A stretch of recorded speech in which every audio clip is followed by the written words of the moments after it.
السلام علیکم۔ مغربی ہواؤں کا سلسلہ آج رات سے جنوب مغربی بلوچستان میں داخل ہوگا۔ کراچی میں ویکینڈ پر آندھی کے ساتھ بارش کی پیشن گوئی، شہری تیار رہیں۔ کیا آپ حالات حاضرہ سے آگاہی حاصل کرنا چاہتے ہیں؟ خبر کے پیچھے چھپے اصل حقائق جاننا چاہتے ہیں تو ابھی سبسکرائب کیجئے دل مل پاکستان کو اور ساتھ ہی گھنٹی کے نشان پر کلک کر دیں۔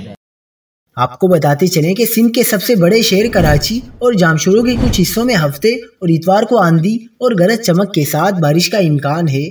محکمہ موسمیات کے مطابق کراچی میں ہفتے اور اتوار کے روز مطلع جزوی بارآلود رہے گا۔ اس دوران کراچی کا کم سے کم درجہ حرارت 17 ڈگری سینٹی گریڈ تک رہنے کا امکان ہے، جبکہ شمال مشرق اور مشرق سے ہوائیں چلتی رہیں گی۔ محکمہ موسمیات کے مطابق سندھ کے دیگر مقامات پر موسم خشک اور رات سرد رہنے کا امکان ہے۔ محکمہ موسمیات کے مطابق مغربی ہواؤں کا سلسلہ آج رات سے جنوب مغربی بلوچستان میں داخل ہونے کا امکان ہے۔ سسٹم کے زیر اثر تھرپارکر، عمرکوٹ، بدین اور ٹھٹہ میں آندھی اور درمیانے درجے کی بارش بھی متوقع ہے۔ محکمہ موسمیات کا بتانا ہے کہ میرپور خاص کے کچھ حصوں میں بھی آندھی اور درمیانی بارش کا امکان ہے۔